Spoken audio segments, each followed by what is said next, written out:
Good morning. It is 11:34 a.m. on Sunday, October 18th, 2020. Wow, 11:30?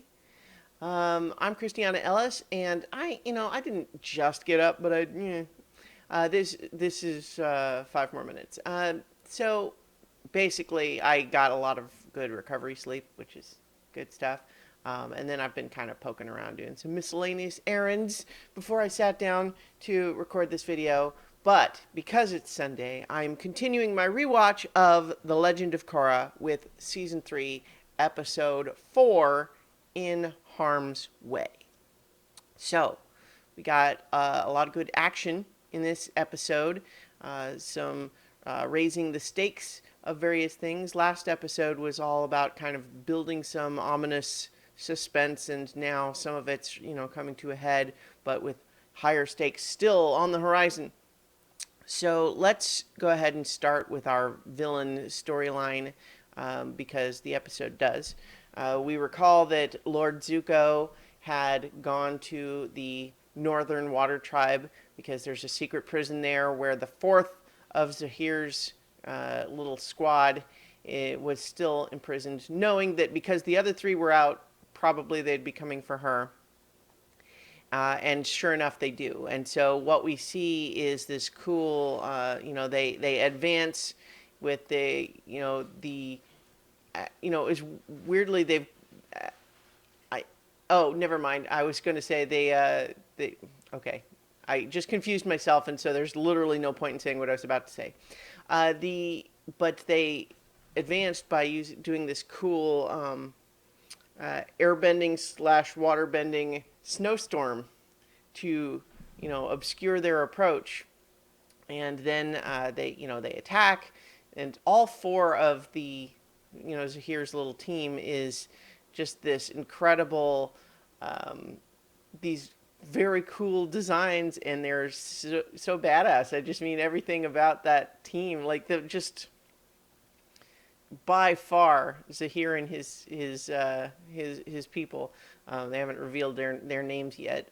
Like their team name, so to speak. But they are just so cool. They're the coolest villain for sure. Of the different seasons, that is. But yeah, so we see the Minghua, the waterbender, who has the water tentacle arms, drills down into the prison and breaks out. Pli, who is a combustion bender. So when they remove the this plate on her head, they show that she's got this the same tattoo as Sparky Sparky Boom Man. And sure enough, when she gets warmed up a little bit, she does some damage, and she and the rest of Zahir are able to take out Tarlok and Eska and Desna and Lord Zuko and Zuko's dragon and escape, now all reunited. Boom, boom, boom. But what do they want? We don't know yet. But instead, so let's jump back over to, let's briefly touch base with, we have Kai's storyline down in the prison before he is reunited with everyone else. And so we see bits of him getting trained and, attempted brainwashed from the earthbending kingdoms, or the Earth Kingdom's Dai Li agents, where they're doing really abusive, hardcore training exercises that seem to be making everyone miserable. I'm not an expert in these things, but it does strike me as it's really focused on making it seem like these people are miserable and need to be rescued, which I get it.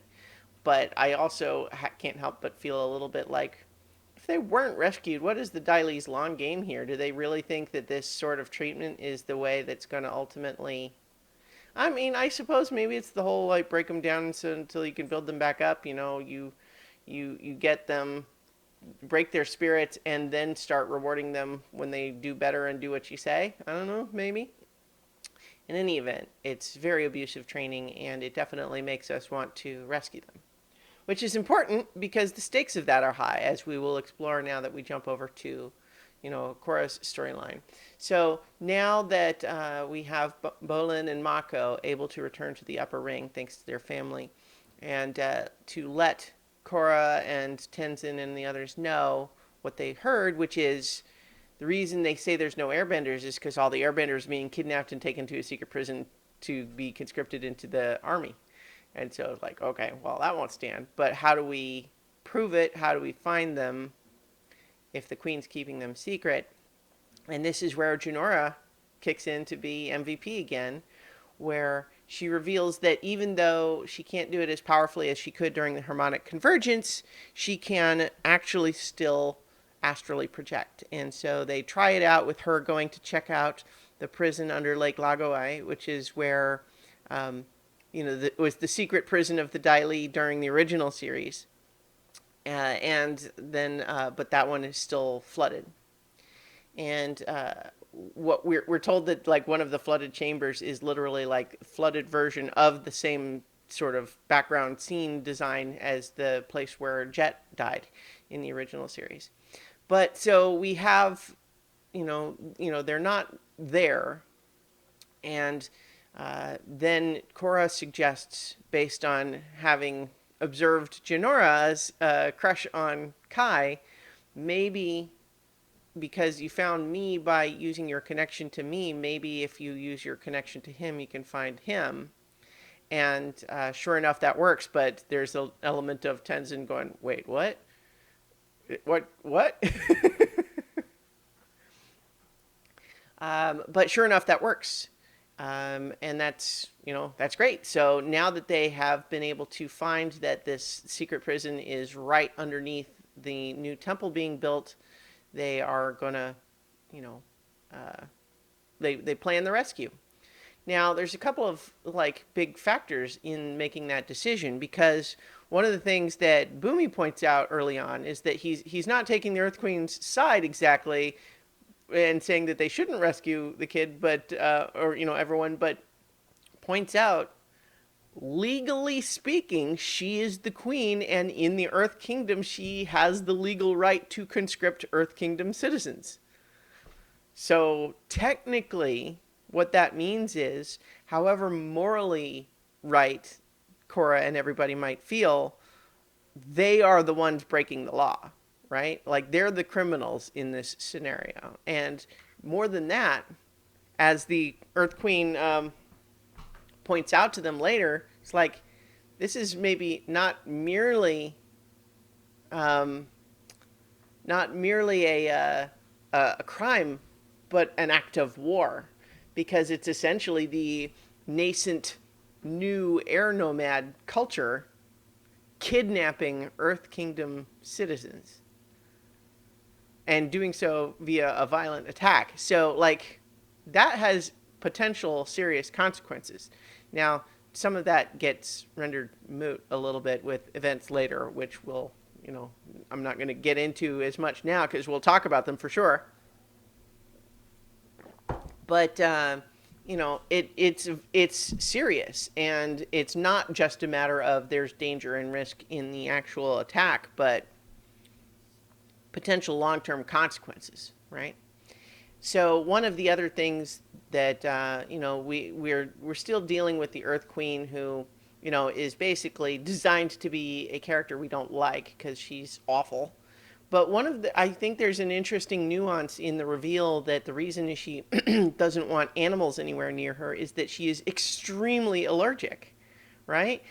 With Pabu even hidden inside Bolin's shirt jacket, she just starts sneezing violently, even in the general vicinity, which is interesting because on the one hand, it makes her demand to have no animals near her, like, reasonable. Like, I mean, it's very demanding, and it is selfish in the sense that she demands that it be her comfort that presides, but it's coming from a place of, it's not just, oh, I don't like animals, I don't want to see them. She's like literally allergic.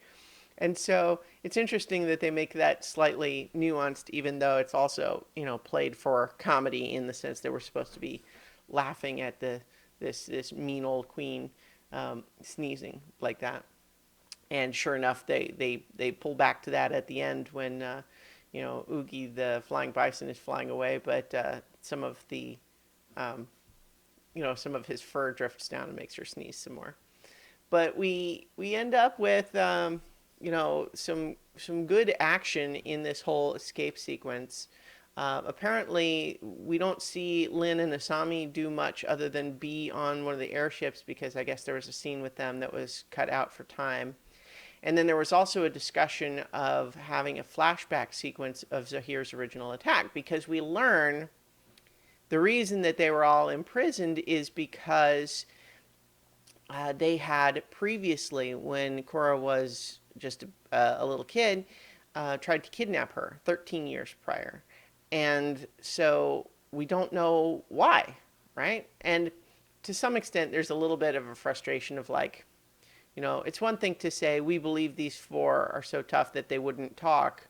But it's also a little bit unclear, like, but you don't have any theories or anything? It's just random.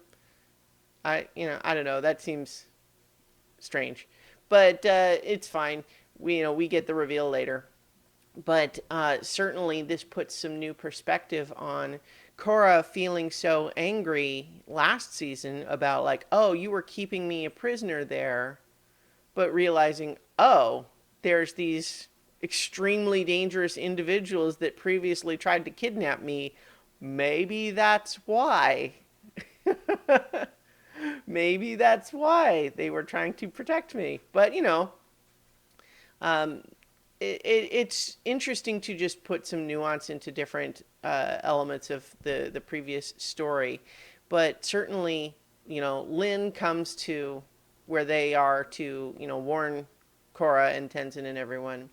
Although that kind of weirdly falls flat by the end because, we have rescued the airbenders and Tenzin is taking them to the Northern Air Temple, but Korra is, I guess, still going to fly around elsewhere to find more airbenders with Lin, I guess, but is Lin not going back? Like, we like Lin, we like having her as a character be brought back into the story, but it also doesn't really make sense that the chief of police for the city that has exiled Korra is now able to take, just an extended sabbatical to try to help the avatar that her city has exiled because she might be in danger. I don't know. It's, what? We don't have to worry about it too much because we're happy to have Lin back in this story. But yeah, so we are able to kind of get a new status quo now that we've rescued a few more airbenders. And these airbenders, unlike all of the others that were pretty happy where they were and didn't want a whole new life, we have these people who have, been rescued from a bad situation and they're given a choice. But, it's a little bit of a captive audience in the sense that, like, well, I mean, you don't really have your old life to go back to because you'll just be kidnapped again. So, but I mean, like, I don't mean to say that that's like bad on the part of Tenzin, but it's more a matter of like we have some people that actually do need some place to go now, and so that's promising. Like, some place where by having them come along, you are helping them instead of just saying, hey, please drop everything in your life and come with us. It is like we have people who need a place to go, and we have a place to take them, and that's great. And so I've kind of, glossed over it. I haven't talked a lot about it, but the action sequences in this episode, both with I guess they're technically both rescues, right? We have Zahir rescuing Pali, and then, of course, everyone else rescuing the airbenders at the end. But there are some great action sequences in this episode, especially, I think, the one that really stood out to me was this one in the long hallway with Mako and Bolin and Kai and Jinora against the Dai Li agents. It was just very dynamic scene and exciting and everything. It's good. It's a good show. So yeah, I think that's kind of where we leave in this episode. Is we have the villains all, they've finished their getting the act back together, getting the band back together sequence. So presumably now they're going to reenact the rest of their plan. And we have, airbenders to be trained by Tenzin, and then Korra looking for more, but knowing that the villains are after her now. So we'll see what happens next time in episode 5, The Metal Clan. And in the meantime, I'll talk to you all tomorrow for 5 more minutes.